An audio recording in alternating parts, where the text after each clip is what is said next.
just hurts. Like in the morning when I like wake up, I immediately start like crying because it hurts. I think my past and my mistakes, that's what drives me to depression. When I got diagnosed with lupus, I was around 16 or 17. It was a very brutal process and I didn't enjoy it at all. So then when I was going through a heartbreak, there was the kidney transplant. You ever wake up and just cry? Not because of one thing, but because everything hurts. The weight of yesterday, the sting of old wounds, the deafening silence of regrets you never said out loud. That's not a lyric. That's a reality. One Selena Gomez once laid bare for the world to see. It just hurts.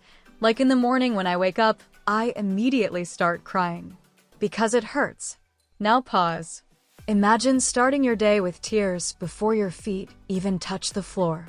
Not because your coffee spilled or someone ghosted you, but because your body and your heart are both tired of pretending. That's not drama. That's not weakness. That's what pain looks like when it's no longer just physical, when it's laced with memory, loss, and every what if you tried to bury under a brave face. Please don't forget to subscribe and like this video. It is free and help us bring you enjoyable content. And of course, watch till the end. So, what really broke Selena Gomez? Was it lupus? Was it love? Was it the web of expectations spun around her since she was a Disney darling barely old enough to drive? Let's dive in. But fair warning, this isn't just Selena's story. It might just be your story too. Imagine millions of people knowing your name, watching your every move, yet feeling like no one actually sees you. Selena wasn't just waking up to lupus flare-ups, she was waking up to headlines dissecting her body, relationships, and self-worth like they were public property. Her illness was one battle. The comments under her Instagram posts? A whole war. She's gained weight. She doesn't look the same. Why can't she look like she used to? And all this while she's dealing with the aftermath of chemotherapy, a kidney transplant, and a breakup that made international news. Think about that. How would you feel if you were recovering from life-saving surgery, and instead of support, the world picked you apart over a bikini photo? Crazy, right? But we're just getting started. We've all heard the rumors. Timing, fame, distance, those were the headlines. But behind closed doors, a different narrative surfaced. Insiders whispered that Justin Bieber once admitted to being attracted to a certain type of girl, tall, thin, runway ready. Sound familiar? Yeah, that stung. Especially when his next chapter was with someone who fit that mold perfectly. Now imagine being Selena, a girl recovering from autoimmune disease, trying to find confidence in a body that felt like it betrayed her. Then watching someone you love, someone you thought saw you, marry a literal model. Can you blame her for wondering, was I never enough? Let's be real. Who among us hasn't looked at someone's new partner and thought, is that what they wanted all along? And it didn't stop there. Fans noticed. The internet noticed. Selena noticed. She stayed silent, but friends say she was crushed. Selena once admitted that the relationship damaged her so much she started believing the trolls. She'd look in the mirror and ask, what if I'm just not the kind of girl guys stay for? Oof. That hits hard, doesn't it? This wasn't just heartbreak. This was identity collapse.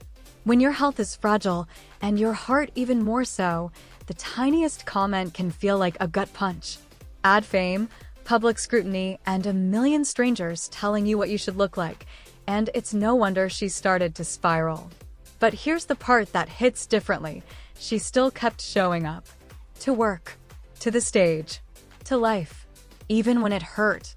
Why? And how? Lupus, love, and learning to let go. Lupus isn't just being tired. It's waking up and not knowing if you'll even have the energy to stand. It's joint pain, brain fog, and knowing your own immune system is attacking you. Now pile heartbreak on top of that. Then chemo.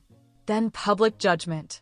Selena was living with an invisible illness, and every time she showed her face in public, it became visible in the worst ways. Through memes, critiques, and hot takes. But she didn't just lie down and take it. She got back up. Her music turned raw.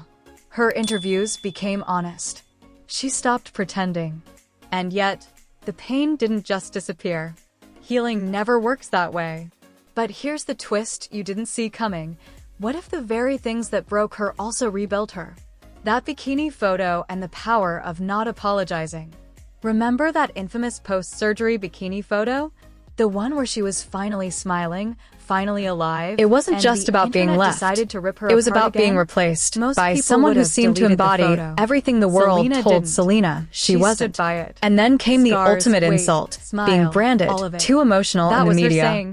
For crying during interviews, for being vulnerable, for telling the truth. But through all of it, Selena never snapped. Never dragged anyone through the mud. Instead, she said, or thin enough, or perfect enough. Selena did it anyway. And that's the quiet kind of courage we don't celebrate enough. What if you started living like you were enough right now? Let's talk about you for a second. Have you ever stayed in a relationship longer than you should have, hoping someone would finally see you as enough? Have you ever stared into the mirror, picking yourself apart like a tabloid article? Then you get Selena. You don't need to be famous to know what it feels like to hurt in the morning, to cry before the day even begins, to wonder if your past mistakes make you unlovable. But what if you flipped that narrative? What if, like Selena, you stopped waiting for outside validation and just let yourself be? No filters, no pretending, just healing. Because healing isn't linear, and it sure as hell isn't always pretty. But it's yours. Selena's story isn't a tragedy. It's a transition. From people-pleasing to boundary setting. From self-doubt to self-respect. From chasing love to choosing herself. And yes, she still has bad days. Don't we all? But now she is something stronger than fame or followers. Self-awareness. She turned too emotional into a superpower. She turned heartbreak into albums that made millions feel less alone. She turned a rumor into a reminder that pain doesn't get to define you, you do. So, what about you? Next time you wake up and want to cry, don't push it down. Feel it, honor it, then ask yourself, what is this trying to teach me? Because pain doesn't always mean broken. Sometimes it means breakthrough. Sometimes the worst moments in your life clear the way for the truest version of you to finally emerge. And if Selena can walk through fire and come out with her head held high, maybe, just maybe, you can too. Have you ever had a moment where everything just hurt and you didn't know why? Have you ever struggled with your self-worth after a relationship? Drop your thoughts, your stories, your Me Too's in the comments below. You never know who you might help by being honest. Speech balloon, let it out. Red heart, feel it fully. Loudspeaker, and if this hit you deep, share it, because someone else needs to hear it too. Recap. Selena wakes up crying. Not from one pain, but from all of them. The real heartbreak? Not the breakup, but what it whispered about her worth. The media didn't just document her pain, they amplified it. She felt lupus, love, and labels, and chose to not hide. Her story is more than survival, it's about coming home to yourself. Oncoming fist, keep going. Collision, keep healing. Fire and never again question if you're enough. You already are.